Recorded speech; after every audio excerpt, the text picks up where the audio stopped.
ठीक है। तो यहां पर देखिए हम बात करें, यहां पर सिंपल सी देखिए बात करते हैं कि एक भूगोल शब्द जो है या जियोग्राफी जिसको कहा जाता है, जियोग्राफी, ठीक है, जियोग्राफी, या इसको ऐसे लिख सकते हैं जियोग्राफी, ठीक है, या हिंदी में इसी शब्द को हम बोल देते हैं भूगोल, ठीक है। अब ज्योग्राफी शब्द जो है वो कौन सी भाषा का शब्द है, ये से भी सीधा प्रश्न आपका बन सकता है कि the term geography was given by and the term geography is related to which language, कौन सी भाषा का शब्द है। ऑप्शन दे देंगे, लैटिन है, ग्रीक है, इंग्लिश है या हिंदी है, इस तरह से कई, संस्कृत है, कई ऑप्शन आपके बन जाएंगे। तो जियोग्राफी शब्द जो है, ध्यान रखना, ये दो शब्दों से मिलकर बना है, एक है जियो और दूसरा है ग्राफी, ठीक है, जियो और दूसरा शब्द यहां पर आप देखें इसको ग्राफोस या ग्राफी बोलते हैं, ठीक है। तो जियो मीन्स होता है अर्थ, जियो मीन्स होता है क्या, पृथ्वी, या जियो मीन्स हम बोलते हैं अर्थ, ठीक है। और द ग्राफोस शब्द रिलेटेड टू, द ग्राफोस शब्द का जो मतलब होता है, इसका मतलब होता है टू स्टडी।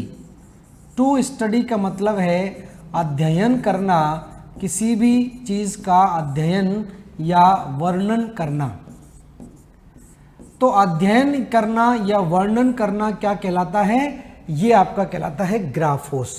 तो दो शब्दों से मिलकर बना है, और ये शब्द कौन सी भाषा से लिया गया है, तो ये ध्यान रखना एक ग्रीक टर्म है, ग्रीक भाषा से लिया गया है। तो ज्योग्राफी शब्द कौन सी भाषा का शब्द है, ग्रीक भाषा का शब्द है, और इसका जिक्र जो है वो किसके द्वारा किया गया, तो आपको पता होना चाहिए, एक वैज्ञानिक थे जिनका नाम है इरेटोस्थनीज। इरेटोस्थनीज की हम बात करते हैं तो इरेटोस्थनीज के द्वारा एक किताब लिखी गई थी, एक किताब का विमोचन किया गया था, किताब यहाँ पर लिखी गई थी इरेटोस्थनीज, ठीक है, एक ग्रीक स्कॉलर थे, ये ग्रीक विद्वान थे, इनके द्वारा एक किताब लिखी गई थी जिसका नाम था जियोग्राफिया या जियोग्राफिका या जियोग्राफिया। तो जियोग्राफिया नामक पुस्तक जब लिखी गई थी तो इसी पुस्तक के आधार पर इस विषय की मान्यता मिली, ठीक है। तो ज्योग्राफी शब्द किसने दिया, अगर पूछा जाए तो ये किसके द्वारा दिया गया, इरेटोस्थनीज के द्वारा दिया गया, ठीक है। ज्योग्राफी शब्द कौन सी भाषा से लिया गया है, ग्रीक भाषा से लिया गया है, और ज्योग्राफी शब्द सबसे पहले किसने दिया, तो इरेटोस्थनीज नामक विद्वान के द्वारा पृथ्वी से संबंधित कुछ तथ्य लिखे गए, और वो किताब थी जिसका नाम था जियोग्राफिया या जियोग्राफिका भी कहीं कहीं लिखा रहता है। तो जियोग्राफिया ध्यान रखें या जियोग्राफिका ध्यान रखें, इसी बुक के अंदर सबसे पहले पृथ्वी के बारे में जानकारी दी, इसी वजह से ध्यान रखना सामान्य तौर पर भूगोल का पिता भी इसको बोल देते हैं। अब ज्योग्राफी एज ए अध्ययन के रूप में देखा जाए, एज ए स्टडी के रूप में देखा जाए, तो इसके दो भाग थे। प्राचीन काल में जब यूरोप के विद्वानों ने इसका अध्ययन किया, ग्रीक वगैरह के लोगों ने जब इस अध्ययन किया पृथ्वी का, तो इसको दो प्रकार से अध्ययन किया, दो शाखाओं के रूप में इसका अध्ययन किया जाने लगा। एक कहलाता है क्रमबद्ध भूगोल और दूसरा कहलाता है प्रादेशिक भूगोल, ठीक है। तो इसका अध्ययन देखिए कैसे होने लगा आगे यहाँ पर। तो भूगोल जो है वो दो भागों में विभाजित हो गया, ठीक है। एक कहलाता है क्रमबद्ध भूगोल, सिस्टमैटिक जियोग्राफी, क्रमबद्ध भूगोल, और दूसरा इसी का भाग कहलाता है, इसको हम बोलते हैं प्रादेशिक भूगोल, प्रादेशिक भूगोल। ठीक है, तो एक तो इसको बोलेंगे हम सिस्टेमेटिक जियोग्राफी, सिस्टेमेटिक जियोग्राफी, और दूसरा इसका पार्ट आ जाता है, इसको हम बोलते हैं रीजनल जियोग्राफी, रीजनल जियोग्राफी। ठीक है, अब देखिए क्या होता है क्रमबद्ध भूगोल और क्या होता है सिस्टमेटिक ज्योग्राफी और क्या होता है आपका रीजनल ज्योग्राफी। तो सिंपल शब्दों में देखा जाए तो अगर हम बात करते हैं क्रमबद्ध भूगोल की, तो क्रमबद्ध भूगोल का सीधा सीधा मतलब है कि किसी एक भौगोलिक कारक को लेकर, वन जियोग्राफिकल फैक्टर को लेकर अगर हम समस्त पृथ्वी का अध्ययन करते हैं तो वो क्या कहलाता है, क्रमबद्ध भूगोल कहलाता है। भौगोलिक कारक क्या हो सकते हैं, भौगोलिक कारक में वहां कर पर्वतमालाएं हो सकती हैं, मैदानी भाग हो सकते हैं, पठार हो सकते हैं, वनस्पति हो सकती है, वेजिटेशन के बारे में हम बात कर सकते हैं, घास के मैदानों के बारे में मत या जलवायु के बारे में। तो किसी एक कारक को लेकर अगर हम समस्त पृथ्वी का अध्ययन करते हैं तो वो आपका कहलाता है क्रमबद्ध भूगोल।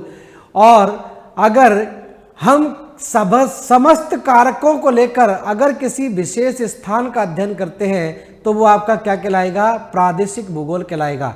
जैसे अगर पृथ्वी का अध्ययन करना हो गया, मतलब कोई भी एक कारक ले लिया हमने, जैसे जलवायु ले लिया, और जलवायु के आधार पर हमने पूरी पृथ्वी के स्थानों का अध्ययन किया, तो ये क्या कहलाएगा, क्रमबद्ध भूगोल कहलाएगा। और मान लीजिए हमने भारत का अध्ययन किया और उसमें सारे फैक्टर ले लिए, भारत की जलवायु, भारत में पर्वत श्रृंखलाएं, भारत में वनस्पति, भारत में मिट्टियां, तो समस्त कारकों को लेकर अगर किसी स्थान विशेष का अध्ययन करते हैं तो वो क्या कहलाता है, रीजनल ज्योग्राफी कहलाता है, प्रादेशिक भूगोल कहलाता है। जैसे राजस्थान का अध्ययन हम करते हैं, राजस्थान की जलवायु का अध्ययन करें, राजस्थान में पर्वत श्रृंखलाओं का अध्ययन करें, राजस्थान की मिट्टियों का अध्ययन करें, राजस्थान की वनस्पति का अध्ययन करें, तो ये समस्त भौगोलिक कारकों को लेकर अगर हम राजस्थान का अध्ययन करते हैं तो वो आपका क्या कहलाएगा, प्रादेशिक भूगोल कहलाएगा। ठीक है, क्लियर हो गया होगा। सिंपल सी इसकी परिभाषा है, तो इसको यहां पर लिख लीजिए, किसी भी एक भौगोलिक कारक को लेकर, किसी भी एक भौगोलिक कारक को लेकर समस्त पृथ्वी का अध्ययन किया जाए, अध्ययन किया जाए, तो उसे क्रमबद्ध भूगोल कहते हैं, तो उसे क्रमबद्ध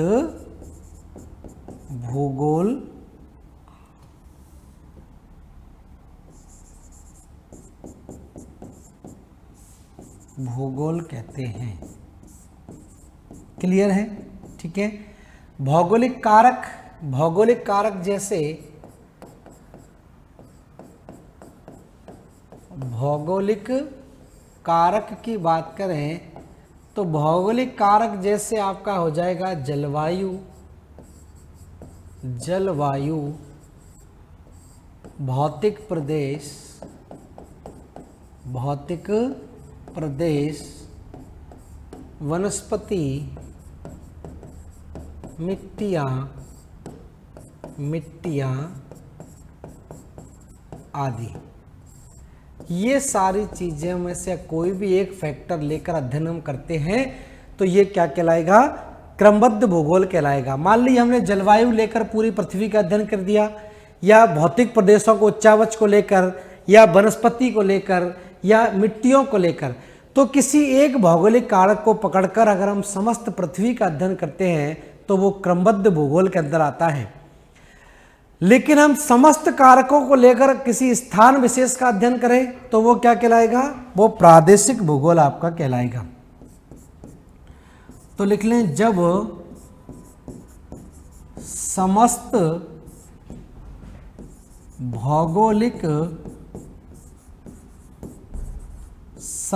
भौगोलिक कारकों को लेकर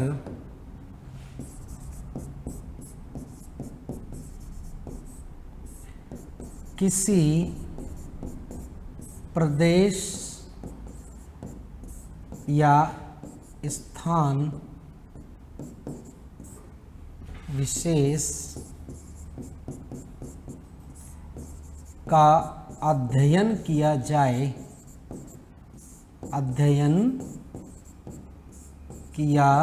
जाए, तो उसे प्रादेशिक भूगोल कहते हैं। प्रादेशिक भूगोल कहते हैं। प्रादेशिक भूगोल इसमें आ जाएगा, ठीक है। तो इस तरह की स्थिति थी। तो इस तरह से पहले दो ही भाग हुआ करते थे इसमें, ठीक है। लेकिन यहां पर हम देख रहे हैं कि कोई एक भौगोलिक कारक को लेकर समस्त पृथ्वी का अध्ययन या सभी कारकों को लेकर हम किसी प्रदेश विशेष का अध्ययन कर रहे हैं, लेकिन यहाँ पर मानव का नाम नहीं आ रहा था। तो ये जो भूगोल है, भूगोल के विषय को एक अव्यवहारिक विषय माना जा रहा था, ठीक है। नॉन अप्लाइड इसको साइंस कहा जा रहा था, क्योंकि इसको मानव जीवन में अप्लाई नहीं कर रहे थे। मानव का यहाँ पर कोई नाम नहीं आ रहा था। हम भौतिक कारकों का अध्ययन कर रहे हैं, ठीक है। पर्वत, पठार, नदियां, मैदान, वनस्पति, जलवायु, मिट्टियां, इन सब का अध्ययन कर रहे हैं, लेकिन इसके साथ मानव का कहीं भी कोई जुड़ाव या मानव का कहीं भी कोई संबंध नहीं दिखाई दे रहा है। तो उस समय क्या हुआ कि भूगोल को एक अव्यवहारिक विषय का दर्जा दिया जाने लगा। भूगोल को एक क्या कर दिया, एक नॉन अप्लाइड सब्जेक्ट जो है वो उसके रूप में दिखाई देने लगा। तो फिर यहाँ पर कुछ भूगोलवेत्ताओं ने क्या किया कि भूगोल की एक और ब्रांच निकाल दी, जिसका नाम दे दिया मानव भूगोल। अब मानव भूगोल में हम क्या देखते हैं, मानव क्रियाओं के बारे में देखते हैं। तो मानव को भी यहाँ पर जोड़ दिया। तो अब हम क्या करते हैं कि किसी भी स्थान विशेष की जलवायु को अध्ययन करते हैं, तो किसके आधार पर, मानव के आधार पर। वनस्पति मानव से प्रभावित होती है, मिट्टियां मानव से। तो यहाँ पर मानव जोड़ दिया गया। तो यहाँ पर तीसरा एक और विषय आ जाता है फिर मानव भूगोल। तो इसके बाद फिर एक और पार्ट आपका इसमें ऐड होता है, वो आपका क्या कहलाता है, मानव भूगोल कहलाता है, या इसी को हम आर्थिक भूगोल भी बोल देते हैं। तो ये ह्यूमन ज्योग्राफी आ जाता है। अब ह्यूमन ज्योग्राफी की बात हम करते हैं तो हम मानव की प्राथमिक क्रियाओं की बात करते हैं, कृषि से संबंधित जो क्रियाएं होती हैं। उद्योग की बात करते हैं, द्वितीय क्रियाएं। तृतीय क्रियाओं में भी हम बात करते हैं। या अगर हम बात करते हैं मानव भूगोल की, तो मानव भूगोल में मानव की जनसंख्या के बारे में बात करते हैं, मानव बस्तियों के बारे में बात करते हैं, जनसंख्या का किस तरह से माइग्रेशन होता है उसके बारे में अध्ययन करते हैं। तो फिर क्या हुआ कि सारे के सारे भूगोल के केंद्र में कौन आ गया, मानव आ गया। तो फिर ये व्यवहारिक साइंस कही जाने लगी। तो मानव भूगोल जो है वो एक और पार्ट इसमें जुड़ जाता है, इसको व्यवहारिक बनाने के लिए, अप्लाइड बनाने के लिए, कि किस प्रकार से भूगोल को भी मानव जीवन के कल्याण के लिए हम उपयोग कर सकते हैं, ठीक है। तो ज्योग्राफी एज ए साइंस के रूप में इसीलिए जाना जाता है। अब यहाँ पर कुछ और चीज़ें थोड़ी सी जान लेते हैं, फैक्चुअल चीज़ें हैं एग्जाम के पॉइंट ऑफ व्यू से अगर जाने तो यहाँ पर पूछा जाता है कभी कभार कि प्राचीन क्रमबद्ध भूगोल का पिता। प्राचीन क्रमबद्ध भूगोल का पिता किसे कहते हैं? दूसरा, आधुनिक क्रमबद्ध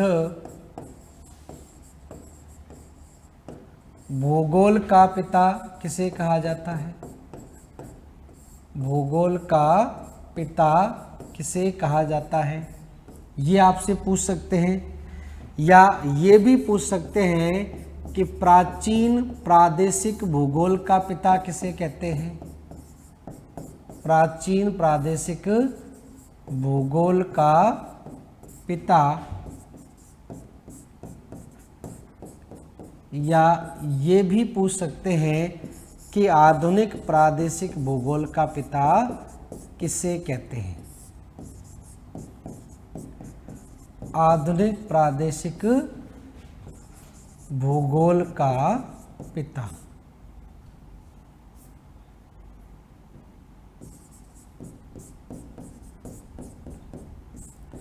तो ये कुछ पॉइंट ध्यान रखें। अगर बात आती है प्राचीन क्रमबद्ध भूगोल का पिता, तो इसमें आप नाम रखना किसका? इरेटोस्थनीज। इरेटोस्थनीज को कहा जाता है प्राचीन क्रमबद्ध भूगोल का पिता। और अगर बात आती है आधुनिक क्रमबद्ध भूगोल के पिता की, तो यहाँ पर आपको ध्यान रखना है, इसमें नाम आपको रखना है कौन? Alexander von Humboldt. Alexander von Humboldt के द्वारा एक किताब लिखी गई थी जिसका नाम है कॉस्मोस। कॉस्मोस में इसने अक्षांश और देशांतर रेखाओं के बारे में भी बात की है। ठीक है, उसके बाद प्राचीन प्रादेशिक भूगोल के बाद पिता की बात होती है, तो प्राचीन प्रादेशिक भूगोल का पिता क्या कहलाता है? हिकेटियस कहलाता है। हिकेटियस बोलते हैं। और आधुनिक प्रादेशिक भूगोल का पिता कहलाता है कार्ल रिटर। तो कार्ल रिटर को हम बोलते हैं आधुनिक प्रादेशिक भूगोल का पिता। तो ये कुछ चीजें हम स्टार्टिंग में भूगोल के बारे में थोड़ी सी याद रखें कि क्या क्या स्थिति यहाँ पर बनती है। ठीक है, तो प्राचीन क्रमबद्ध भूगोल का पिता इरेटोस्थनीज को, आधुनिक क्रमबद्ध भूगोल का पिता अलेक्जेंडर वॉन हम्बोल्ट को, प्राचीन प्रादेशिक भूगोल का पिता हिकेटियस को, और आधुनिक प्रादेशिक भूगोल का पिता कहा जाता है कार्ल रिटर को। तो ये कुछ नाम इस तरह से आप थोड़े से याद रखेंगे तो एग्जाम के पॉइंट ऑफ व्यू से थोड़ा सा याद रखें। अब देखिए, अब हम बात करें, ये तो स्टार्टिंग का पार्ट हो गया, भूगोल शब्द से आप मतलब जान गए किसने दिया इस तरह से। उसके बाद हम थोड़ा सा अध्ययन करते हैं किसका? ब्रह्मांड से लेकर चलते हैं। ब्रह्मांड से किस तरह से पृथ्वी की उत्पत्ति हुई और फिर पृथ्वी के अन्य घटकों के बारे में हम आगे अध्ययन करेंगे। तो यहाँ पर देखिए शब्द, एक ब्रह्मांड शब्द अगर आपको बताया जाए और पूछा जाए कि ब्रह्मांड क्या होता है, ब्रह्मांड किसे कहते हैं, या यूनिवर्स किसे कहा जाता है? यूनिवर्स। ठीक है, तो ब्रह्मांड या यूनिवर्स की बात करें तो ब्रह्मांड शब्द से तो मतलब सीधा ही है कि ब्रह्मा के द्वारा जो चीजों को पैदा किया गया वो ब्रह्मांड कहलाता है। और यूनि माने होता है सिंगल और वर्ष माने होता है फैलाव। तो सिंगल वस्तु से जिसका निर्माण हुआ है वो क्या कहलाता है? यूनिवर्स कहलाता है। लेकिन इसकी सामान्य सी परिभाषा है, ब्रह्मांड में दो तरह के पदार्थ, दो तरह की चीजें, दो तरह के पदार्थ पाए जाते हैं। एक ब्रह्मांड में वे पदार्थ, ब्रह्मांड में मौजूद वे पदार्थ जो हमें दिखाई देते हैं, और एक वो पदार्थ जो ब्रह्मांड में मौजूद हैं, ब्रह्मांड में उपस्थित हैं और हमको दिखाई नहीं देते हैं। ठीक है, तो दो चीजों के सम्मिश्रण से मिलकर बना है क्या? आपका ब्रह्मांड बना है। तो ब्रह्मांड की सिंपल सी परिभाषा हो जाएगी, सिंपल सी बात देखिए ब्रह्मांड के बारे में समझें तो ब्रह्मांड, ठीक है, वे पदार्थ जो ब्रह्मांड में उपस्थित हैं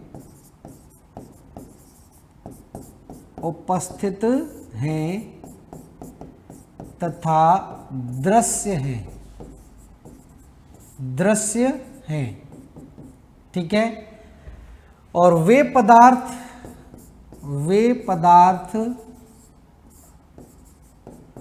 जो ब्रह्मांड में उपस्थित हैं उपस्थित हैं लेकिन अदृश्य हैं, नॉन विजिबल हैं, अदृश्य हैं। तो यहाँ पर वो पदार्थ हैं जो ब्रह्मांड में मौजूद हैं लेकिन ये कैसे हैं, नॉन विजिबल हैं, और ये वो पदार्थ है जो ब्रह्मांड में मौजूद हैं लेकिन ये कैसे हैं, विजिबल हैं, विजिबल। ठीक है, तो जो ब्रह्मांड में मौजूद हैं, दिखाई देते हैं, उनको हम क्या बोल देंगे, पदार्थ बोल देंगे। ठीक है, या वे वस्तुएं जो ब्रह्मांड में मौजूद है, पदार्थ की तरह यहाँ पर लिखिए, पदार्थ की जगह लिखिए वस्तु। वे वस्तु जो ब्रह्मांड में उपस्थित है और दृश्य है, उसको हम क्या बोल देंगे, पदार्थ बोल देंगे। और वे वस्तु जो ब्रह्मांड में, वे वस्तु जो ब्रह्मांड में उपस्थित हैं लेकिन अदृश्य हैं, उसको हम क्या बोल देंगे, ऊर्जा बोल देंगे। ये क्या कहलाएगा, ऊर्जा कहलाएगा। तो ब्रह्मांड किससे मिलकर बना है, ब्रह्मांड पदार्थ और ऊर्जा से मिलकर बना है। ठीक है, ब्रह्मांड दो चीजों से मिलकर बना है। एक वो चीज है जो ब्रह्मांड में मौजूद है और हमको दिखाई देती है, एक वो चीज है जो ब्रह्मांड में मौजूद है लेकिन हमको दिखाई नहीं देती है, अदृश्य है। तो इसी से ब्रह्मांड का निर्माण हुआ है। पदार्थ ऊर्जा में परिवर्तित होता है, ऊर्जा पदार्थ में परिवर्तित होती है, फिर पदार्थ ऊर्जा में परिवर्तित होता है और ऊर्जा पदार्थ में परिवर्तित होती है। यही प्रक्रम आपका निरंतर चलता रहता है। तो ऊर्जा और पदार्थ के सम्मिश्रण से मिलकर बना है ब्रह्मांड। ठीक है, क्लियर हो गया होगा ब्रह्मांड शब्द के बारे में। और इंग्लिश वर्जन अगर देखें तो यूनी माने होता है सिंगल और वर्ष माने होता है फैलाव। तो सिंगल वस्तु का जो फैलाव हुआ है वो क्या कहलाएगा, वो आपका यूनिवर्स कहलाएगा। ठीक है, अब देखिए बात करें हम आगे, ब्रह्मांड का अध्ययन किस किस तरह से हुआ है। तो ब्रह्मांड के अध्ययन के बारे में कई प्रकार के मत आपके दिए जा चुके हैं या समय समय पर दिए जाते रहे। तो सबसे पहले ब्रह्मांड का अध्ययन का श्रेय जो जाता है वो क्लॉडियस टॉलमी नामक व्यक्ति को जाता है। क्लॉडियस टॉलमी ने 140 एडी के आसपास, 140 ईस्वी के आसपास क्लॉडियस टॉलमी ने पहले ये मत दिया था अपना कि पूरा का पूरा ब्रह्मांड कैसा है, पृथ्वी केंद्रित है। मतलब पृथ्वी ब्रह्मांड के केंद्र में है और सारे के सारे ग्रह और उपग्रह क्या करते हैं, पृथ्वी की परिक्रमा करते हैं। ठीक है, मतलब पृथ्वी केंद्र में है और सारे के सारे सूर्य ग्रह उपग्रह पृथ्वी की परिक्रमा करते हैं। उसके बाद यही मानते रहे दुनिया के लोग, लेकिन 1543 में एक और विद्वान आपके अपना मत देते हैं जिनको हम बोलते हैं कि निकोलस कॉपरनिकस।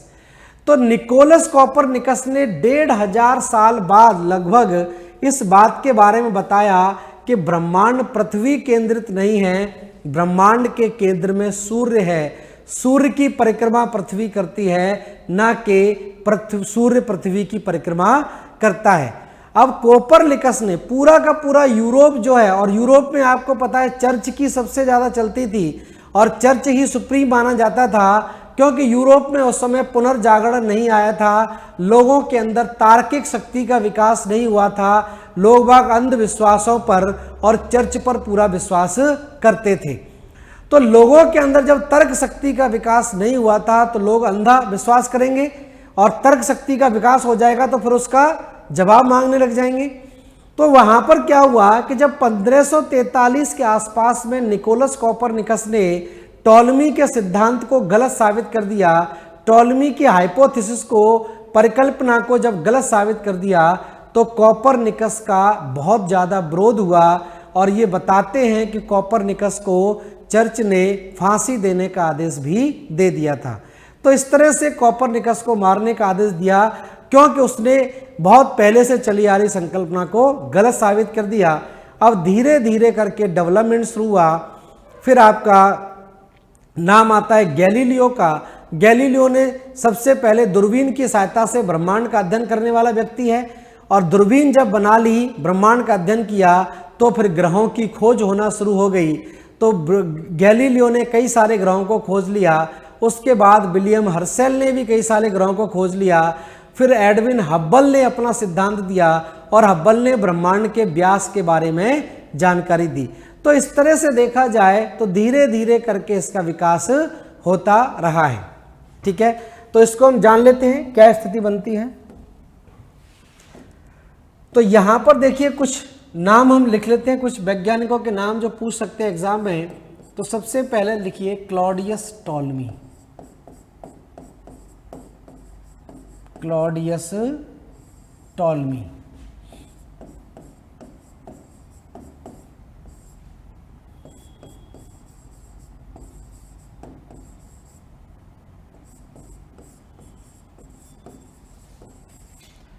तो क्लॉडियस टॉलमी ने 140 एडी के आसपास, 140 ईस्वी के आसपास अपनी एक संकल्पना दी जिसको हम बोलते हैं पृथ्वी केंद्रित संकल्पना। पृथ्वी केंद्रित संकल्पना। ठीक है, इसको हम जियोसेंट्रिक हाइपोथेसिस बोलते हैं। Geocentric hypothesis. ठीक है, तो जियोसेंट्रिक का सीधा मतलब है कि पृथ्वी क्या है, केंद्र में है ब्रह्मांड के, मतलब पृथ्वी केंद्र में है, पृथ्वी सेंटर में है और पृथ्वी के चारों तरफ बाकी सारे के सारे ग्रह या उपग्रह पृथ्वी की परिक्रमा कर रहे हैं, ना कि पृथ्वी। ठीक है, ये संकल्पना थी, नाम से ही पता चल रहा होगा। उसके बाद क्या होता है, आगे जाके एक और जिसको हम बोलते हैं निकोलस कॉपरनिकस। Nicolaus Copernicus. तो निकोलस कॉपरनिकस ने 1543 ईस्वी के आसपास, ठीक है, अपनी एक संकल्पना दी। इस संकल्पना को हम बोलते हैं सूर्य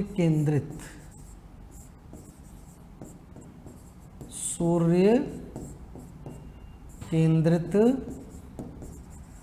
संकल्पना। और सूर्य केंद्रित संकल्पना या हेलियोसेंट्रिक हाइपोथेसिस, हेलियोसेंट्रिक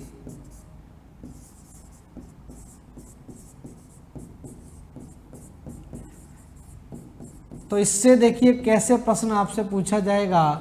आपसे पूछा जाएगा कि निम्नलिखित में से किस विद्वान के द्वारा पृथ्वी केंद्रित संकल्पना को गलत साबित किया गया। ठीक है, तो पृथ्वी केंद्रित संकल्पना को गलत साबित किसने किया, निकोलस कॉपरनिकस के द्वारा किया गया। तो ये यहाँ पर थोड़ा सा ध्यान रखना है। उसके बाद एक और विद्वान का नाम आता है जिसको हम बोलते हैं गैलीलियो। गैलीलियो का नाम आता है और गैलीलियो ने 1609 ईस्वी में, ध्यान रखना, दूरबीन या टेलीस्कोप या दूरबीन की सहायता से, टेलीस्कोप की सहायता से ब्रह्मांड का अध्ययन करने वाला, ब्रह्मांड का अध्ययन करने वाला प्रथम व्यक्ति।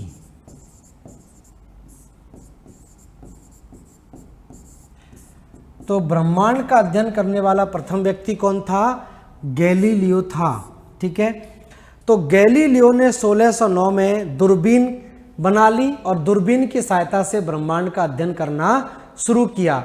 तो प्रश्न यहाँ से ये बनेगा कि दूरबीन की सहायता से या टेलीस्कोप बनाने वाला पहला व्यक्ति कौन था, या टेलीस्कोप की सहायता से ब्रह्मांड का अध्ययन करने वाले पहले व्यक्ति का नाम बताइए। तो ध्यान रखना, ये पहला व्यक्ति कौन था, गैलीलियो था। और गैलीलियो ने जब इसकी दूरबीन बना ली, तो गैलीलियो ने जब दूरबीन की खोज कर ली तो गैलीलियो ने पृथ्वी से झांकना शुरू कर दिया। ये पृथ्वी है और पृथ्वी से जब गैलीलियो ने दूरबीन को इधर घुमाया, दूरबीन से जब इसने इधर की तरफ देखा तो इसको कुछ खगोलीय पिंड दिखाई दे गए।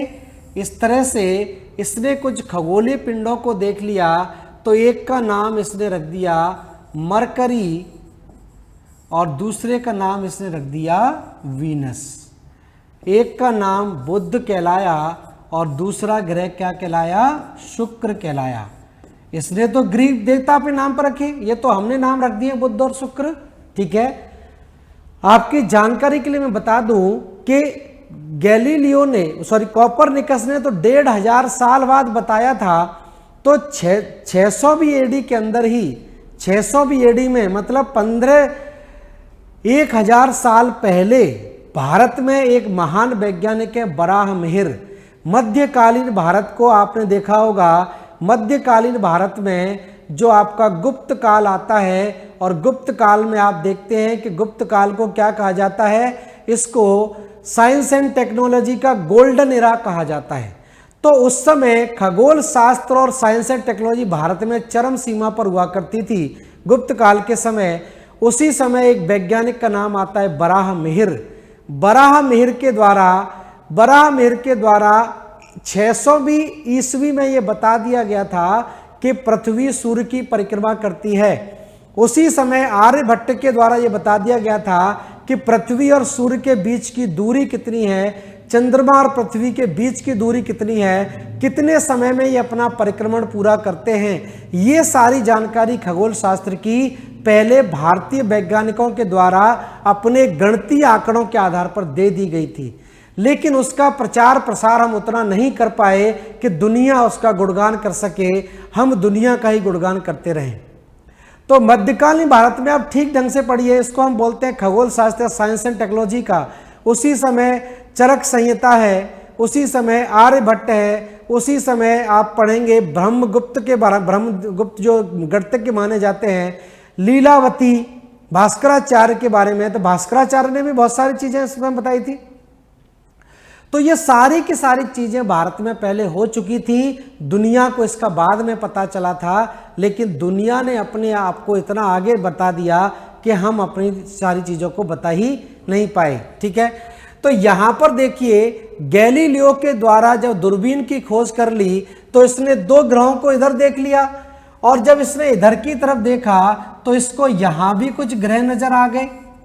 इस तरह से इसने इधर की तरफ भी कुछ ग्रहों के बारे में जानकारी ले ली, और इन ग्रहों के नाम इसने रख दिए। एक का नाम तो रख दिया इसने मार्स, एक का नाम रख दिया इसने जुपिटर,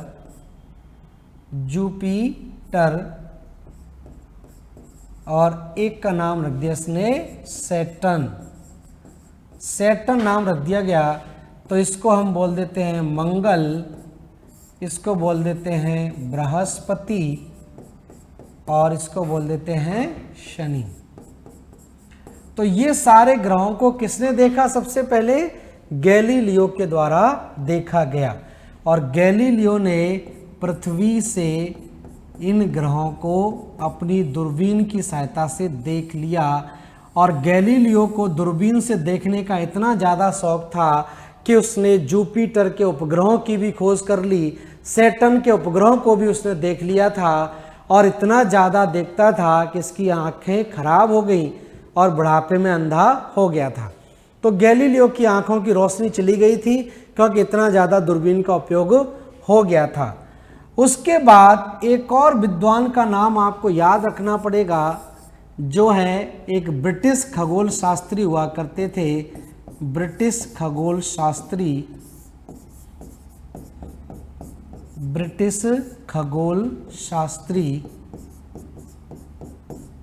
विलियम हर्शेल।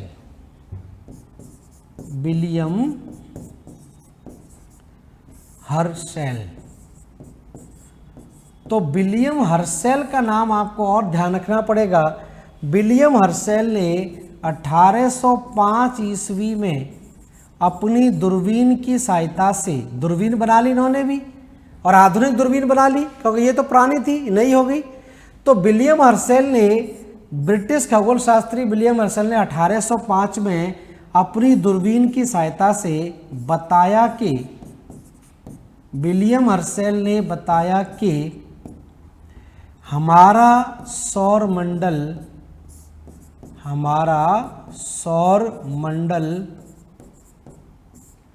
एक गैलेक्सी का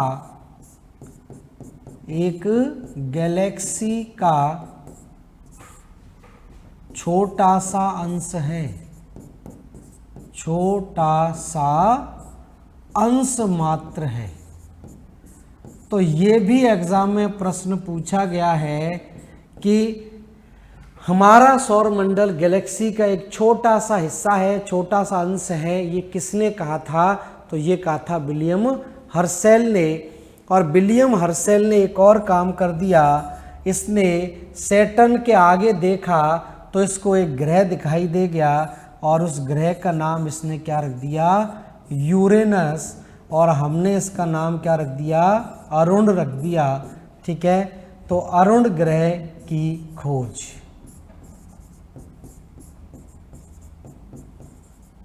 ठीक है, तो अरुण ग्रह की खोज किसके द्वारा की गई? विलियम हर्शेल के द्वारा ही की गई। विलियम हर्शेल ने ही बताया कि हमारा सौर मंडल एक गैलेक्सी का छोटा सा अंश मात्र है और यूरेनस एक और ग्रह इसने खोज लिया। तो ये एक और अचीवमेंट आपका आता है, किसको लेकर? विलियम हर्शेल को लेकर आपका आता है। ठीक है, तो उसको लिख लीजिए। उसके बाद क्या होता है, एक और वैज्ञानिक की हम बात करेंगे, एक और वैज्ञानिक की बात करें तो यहाँ पर एक और वैज्ञानिक हैं जर्मनी के, जिनका नाम है Edwin Powell Hubble. Edwin Powell Hubble. ठीक है, एडविन पॉवेल हब्बल की देखिए बात करें तो इनका बहुत ज़्यादा योगदान है ब्रह्मांड के अध्ययन में। पहली चीज़ तो इन्होंने एक दूरबीन की बना ली थी जिसको हब्बल दूरबीन के नाम से भी जाना जाता है। और हाल ही में नासा के द्वारा एक बहुत बड़ी दूरबीन का निर्माण किया गया है जो विश्व की सबसे बड़ी दूरबीन कहलाती है, उसका नाम भी हब्बल दूरबीन के नाम पर रखा गया है। ठीक है, हब्बल दूरबीन के नाम पर इसका नाम रखा गया है। तो यहाँ पर एडविन पॉवेल हब्बल ने 1925 के आसपास 1925 ईस्वी में बताया कि, एडविन हब्बल ने बताया कि ब्रह्मांड का आकार निरंतर बढ़ रहा है, या ब्रह्मांड के आकार में निरंतर वृद्धि हो रही है। ब्रह्मांड के आकार में निरंतर वृद्धि हो रही है, निरंतर वृद्धि हो रही है तथा ब्रह्मांड का व्यास लगभग, ब्रह्मांड का व्यास, डायमीटर ऑफ यूनिवर्स, ब्रह्मांड का व्यास लगभग 250 करोड़ प्रकाश वर्ष है। 250 करोड़ प्रकाश वर्ष है। तो इसने एक चीज और बता दी, इसने बताया कि ब्रह्मांड कोई स्थिर नहीं है, ब्रह्मांड लगातार क्या कर रहा है? लगातार ब्रह्मांड में वृद्धि हो रही है। और ब्रह्मांड में लगातार जब विस्तार होगा तो जाहिर सी बात है ब्रह्मांड में वृद्धि होगी। ठीक है, और इसने बताया कि ब्रह्मांड का जो विस्तार है वो आपका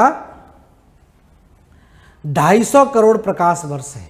ठीक है, प्रकाश वर्ष आप जानते होंगे किसी को कहते हैं, तो 250 करोड़ प्रकाश वर्ष की इसने बात की।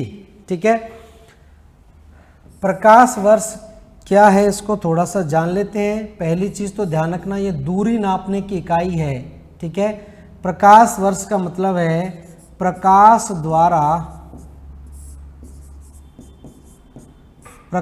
द्वारा एक वर्ष में तय की गई दूरी,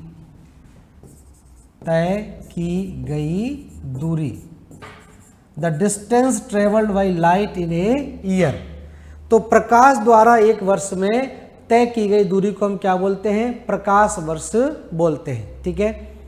तो ये ध्यान रखें क्या होती है प्रकाश वर्ष, ठीक है। तो ये लगभग आपकी 9.46 इंटू 10⁻15 मीटर के बराबर होता है, ठीक है। तो ये ध्यान रखें प्रकाश वर्ष क्या होता है, ठीक है। तो ये जो आपका 250 करोड़ प्रकाश वर्ष है, इसी को हम क्या बोलते हैं? इसको हब्बल यूनिट बोलते हैं। इसी को हब्बल इकाई के नाम से भी जाना जाता है। तो आपसे पूछा जाए कि एक हब्बल इकाई का मान कितना है निम्नलिखित में से, तो एक हब्बल इकाई का मान आप तुरंत बता देना कौन से कितना है? 250 करोड़ प्रकाश वर्ष के बराबर है, ठीक है। तो ये इसने बताया कि किस प्रकार से ब्रह्मांड लगातार बढ़ रहा है, एक्सपेंशन हो रहा है ब्रह्मांड में, और साथ साथ में इसने ब्रह्मांड के व्यास की नाप बता दी। तो इसी आधार पर इसने क्या किया? इसको हब्बल इकाई के नाम से जाना जाता है। तो आपसे पूछा जाएगा कि हब्बल इकाई किसे कहा जाता है, तो इसको आपको ध्यान रखना है। हब्बल इकाई हम किसको बोलते हैं? हब्बल इकाई 250 करोड़ प्रकाश वर्ष को कहते हैं। तो ये कुछ वैज्ञानिकों के नाम आपको ध्यान रखने हैं। अब उसके बाद क्या है? उसके बाद क्या होता है कि कुछ सिद्धांत आपके पूछे जाते हैं, ब्रह्मांड की उत्पत्ति से संबंधित सिद्धांत।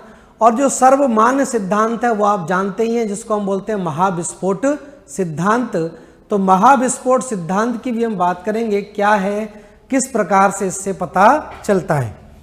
तो देखिए यहां पर हम बात करें ब्रह्मांड की उत्पत्ति से संबंधित सिद्धांत।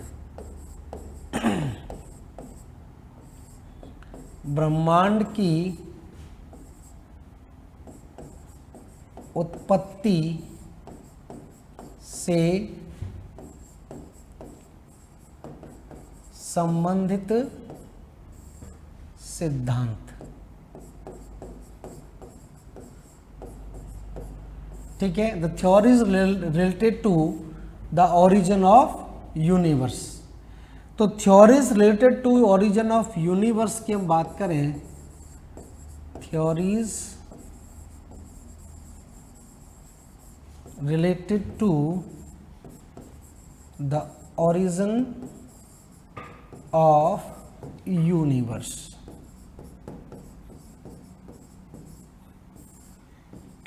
ठीक है, तो ब्रह्मांड की उत्पत्ति से संबंधित सिद्धांतों में महाविस्फोट सिद्धांत है, पल्सेटिंग थ्योरी है, स्पंदन सिद्धांत भी हम एक बोलते हैं, और एक स्टेडी स्टेट थ्योरी भी है, वो भी आपसे पूछा जाता है। तो इसमें सबसे ज़्यादा जो मान्य सिद्धांत है वो आपका कहलाता है बिग बैंग थ्योरी।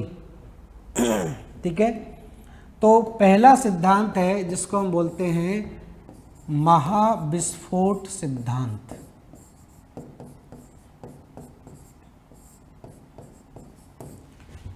महाविस्फोट सिद्धांत या बिग बैंग थ्योरी।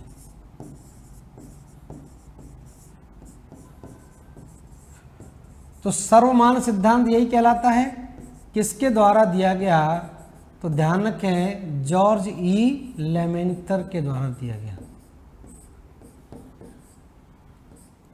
लेमेंटर या लेमेंटर के द्वारा यह सिद्धांत दिया गया।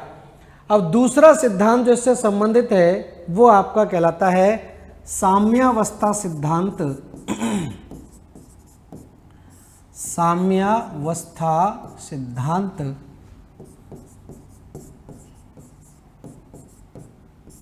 ठीक है, या steady state theory. Steady state theory, steady state theory से सीधा मतलब है, ये दिया गया थॉमस गोल्ड एवं हरमन बॉन्डी। हरमन बॉन्डी और थॉमस गोल्ड के द्वारा ये सिद्धांत आपका दिया गया, जिसको हम साम्यावस्था सिद्धांत के नाम से जानते हैं। और तीसरा सिद्धांत दिया गया दोलन सिद्धांत या पल्सेटिंग थ्योरी, दोलन सिद्धांत, ठीक है, या पल्सेटिंग थ्योरी बोलते हैं। पल्सेटिंग थ्योरी जॉन सॉन्डीज के द्वारा दिया गया।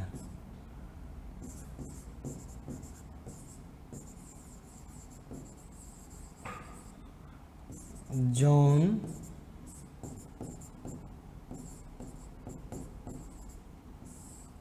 इस तरह से है, ठीक है।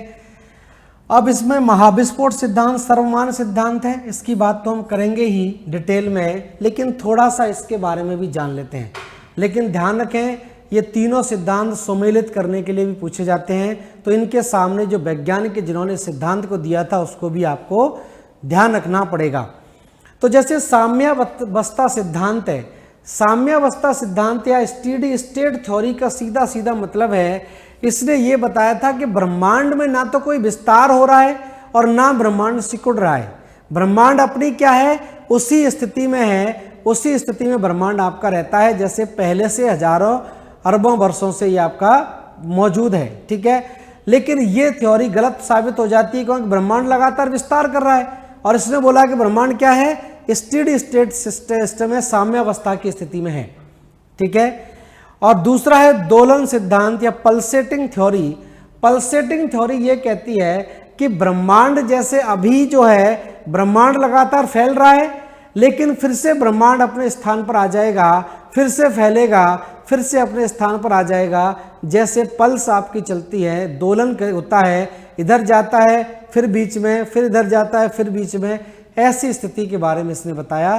तो ये भी सिद्धांत आपका मान्य नहीं है। सबसे महत्वपूर्ण सिद्धांत आपका माना जाता है जिसको हम बोलते हैं महाविस्फोट सिद्धांत। तो उसको नोट कर लीजिए, फिर हम बात करेंगे महाविस्फोट सिद्धांत के बारे में।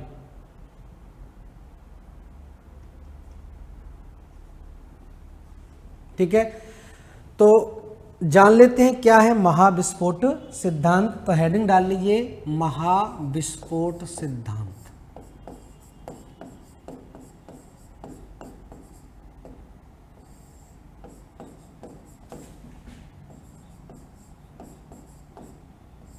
या बिग बैंग थ्योरी।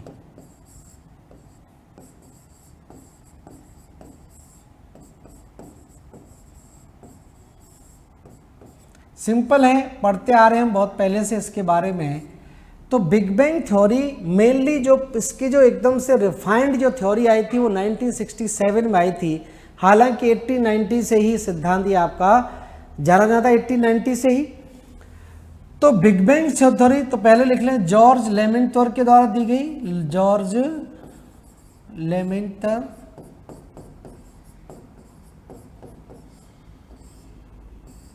ठीक है। तो जॉर्ज लेमेंटर ने बताया कि लगभग 15 अरब वर्ष पहले, 15 अरब वर्ष पहले ब्रह्मांड क्या था कि एक ही छोटी सी वस्तु में समाहित था, और उस छोटी सी वस्तु को इसने नाम क्या दिया, सिंगुलैरिटी नाम दिया। इसने कहा कि संपूर्ण ब्रह्मांड जो है एक डार्क हैवी मैटर के अंदर समाया हुआ था। इस डार्क हैवी मैटर के अंदर पूरा का पूरा ब्रह्मांड था, ठीक है।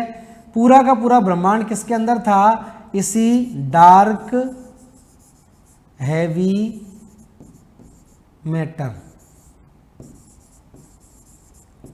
ठीक है।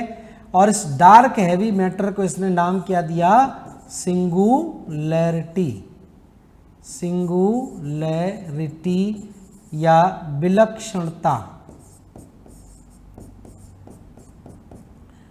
विलक्षणता इसको नाम दिया गया। अब ये घटना कब हुई, इसमें विस्फोट हो गया और जाहिर सी बात है किसी भी चीज को आप बहुत ज्यादा दबाओगे और इतना ज्यादा दबा दो कि उससे ज्यादा दब ही नहीं सकता है, तो फिर इसमें क्या होगा, फैलाव होगा, विस्फोट होगा। तो 15 अरब वर्ष पहले, 15 अरब वर्ष पहले, 15 अरब वर्ष पहले यहां पर क्या हुआ कि इसमें विस्फोट हो गया, बिग बैंग हो गया, और बिग बैंग हुआ तो यही चारों तरफ क्या हो गया, फैलता चला गया। ठीक है, अब इसमें जब विस्फोट होता है तो विस्फोट की घटना मान लीजिए यहां पर होगी, तो ये कण इसके चारों तरफ जाएंगे, इधर भी जाएंगे, इधर भी जाएंगे, इस तरह से। ठीक है, तो इसने ये बताया कि ये जो ब्रह्मांड फैल रहा है ये इसी विस्फोट का परिणाम है। ब्रह्मांड में निरंतर विस्तार हो रहा है, और विस्तार क्यों हुआ कि जो 15 अरब वर्ष पहले जहां विस्फोट हुआ है उस विस्फोट की प्रक्रिया में ही धीरे धीरे आगे की तरफ क्या हुआ, धीरे धीरे आगे की तरफ बहुत सारा सौरमंडल या गैलेक्सी बनती चली गई। ठीक है, मतलब यहां पर पहले क्या थे, आयंस थे। मान लीजिए यहां पर क्या थे, हाइड्रोजन के आयंस थे, और हाइड्रोजन के आयंस ने मिलकर हाइड्रोजन गैस बना ली, और हाइड्रोजन गैस जब आपस में टकराई, नाभिकीय संलयन की क्रिया हुई, तो जाहिर सी बात है ब्रह्मांड क्या होगा, दृश्य हो जाएगा। पहले जब यहां पर विस्फोट हुआ तो ब्रह्मांड दृश्य नहीं था। ब्रह्मांड दृश्य कब हुआ, ब्रह्मांड दृश्य होता है 13.7 अरब वर्ष पहले। 13.7 अरब वर्ष पहले ब्रह्मांड में पहली बार एक तारा नजर आया। 13.7 अरब वर्ष पहले ब्रह्मांड, लिख लेना, पहली बार दृश्य हुआ। ब्रह्मांड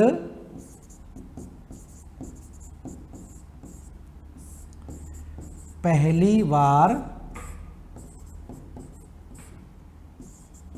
दृश्य हुआ। ठीक है, तो ये प्रक्रिया आगे चली, मतलब यहां पर नाभिकीय संलयन की क्रिया हुई, और इस नाभिकीय संलयन की क्रिया के कारण यहां पर क्या हुआ, विस्फोट हुआ, और विस्फोट से क्या हुआ, लाइट निकली, तो ब्रह्मांड दृश्य हो गया, मतलब तारों का निर्माण शुरू हो गया। ठीक है, तो तारे बनने की प्रक्रिया यहां से शुरू होती है, और धीरे धीरे करके आगे जाके तारों ने क्या किया, झुंड बनाना शुरू कर दिया, और यही झुंड लगातार क्या हो रहे हैं, विस्तृत और विस्तार करते चले जा रहे हैं। तो इसी से क्या हो रहा है, गैलेक्सी का निर्माण होता चला जा रहा है, और गैलेक्सी लगातार अपना आकार बढ़ाएगी, आकार बढ़ाती चली जाएगी, तो ये गैलेक्सी एक दूसरे से क्या होगी, दूर होती चली जाती है। ठीक है, तो इस तरह से यहाँ पर ये स्थिति बनती है जो जॉर्ज लेमेंटर के द्वारा बताई गई। तो जॉर्ज लेमेंटर ने यह बताया कि संपूर्ण ब्रह्मांड का निर्माण किससे हुआ है, एक डार्क हैवी मैटर में विस्फोट के कारण हुआ है। ठीक है, तो जॉर्ज लेमेंटर ने बताया कि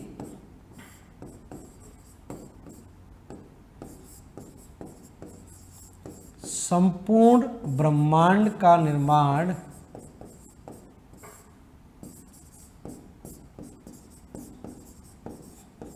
संपूर्ण ब्रह्मांड का निर्माण 15 अरब वर्ष पहले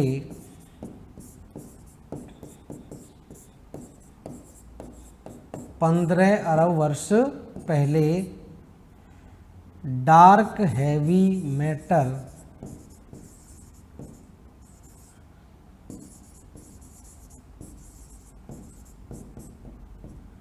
में विस्फोट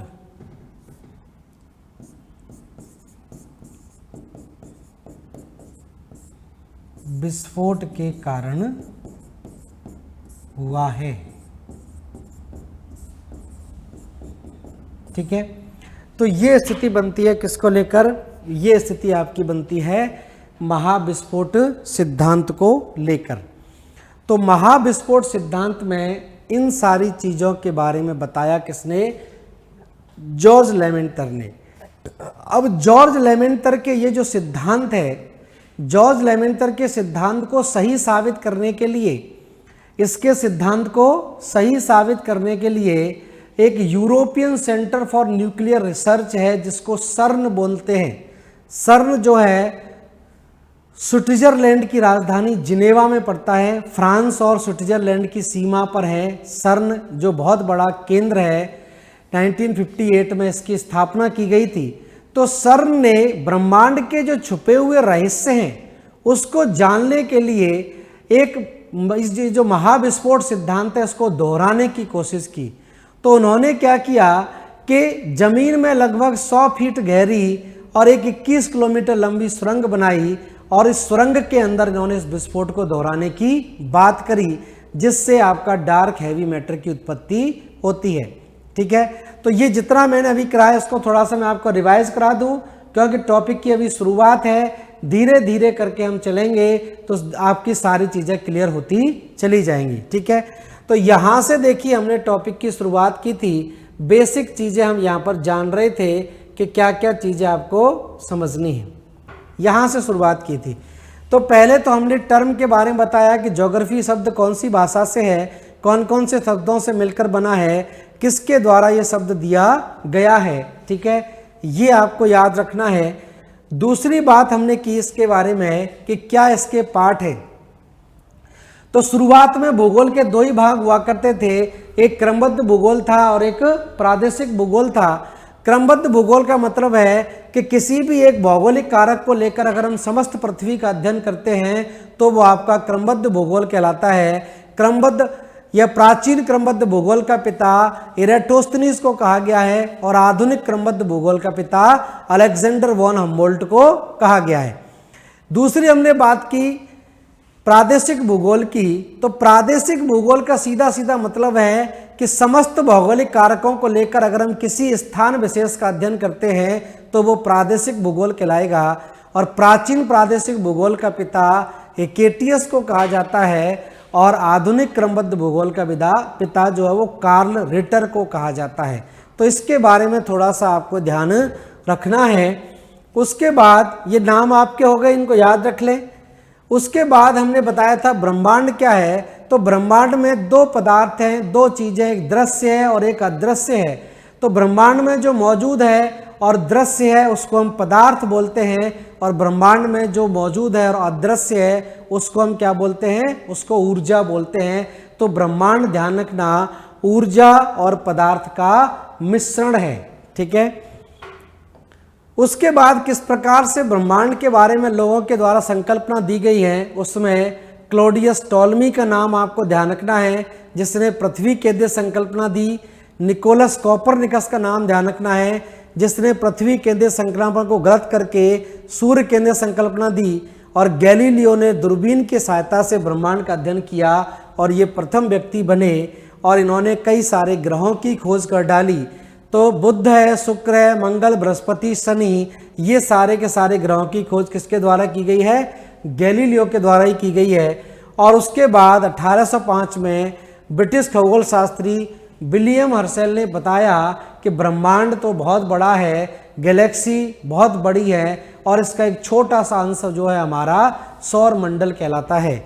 और इसने यूरेनस ग्रह की खोज भी कर डाली, अरुण ग्रह की खोज भी कर दी। ठीक है, उसके बाद आता है हब्बल का नाम। तो हब्बल का नाम ध्यान रखें क्योंकि हब्बल इकाई पूछी जाती है, कितने क्या है, तो हब्बल इकाई 250 करोड़ प्रकाश वर्ष है। तो इसने बताया था कि ब्रह्मांड निरंतर क्या कर रहा है, एक्सपेंशन कर रहा है। ब्रह्मांड लगातार एक्सपेंड कर रहा है, निरंतर एक्सपेंड ब्रह्मांड करता रहा है। उसके बाद देखिए फिर हमने बात की थी ब्रह्मांड की उत्पत्ति से संबंध सिद्धांत है। इसमें 3 सिद्धांत ध्यान रखें, सुमेलित करने के लिए भी पूछ लेते हैं इनके वैज्ञानिकों के नाम। तो महाविस्फोट सिद्धांत जॉर्ज लेमेंटर के द्वारा दिया गया, साम्यावस्था सिद्धांत थॉमस गोल्ड और हरमन बॉन्डी के द्वारा दिया गया, और दोलन का सिद्धांत जो है वो जॉन सॉन्डीज के द्वारा दिया गया। तो इन सिद्धांतों को भी थोड़ा सा याद रखना है। उसके बाद मैंने बताया था कि किस प्रकार से बिग बैंग की घटना हुई और लगातार गैलेक्सी और अन्य सौर मंडलों का विकास होता रहा। तो ये शुरुआती पार्ट था इसका। धीरे धीरे करके हम और भी जानेंगे तो आज इतना ही रहने देते हैं, नेक्स्ट क्लास में इसको आगे कंटिन्यू करेंगे और जानेंगे किस प्रकार से सर्न के द्वारा बिग बैंग थ्योरी की पुष्टि की गई। धन्यवाद सभी लोगों को जुड़ने के लिए, थैंक यू।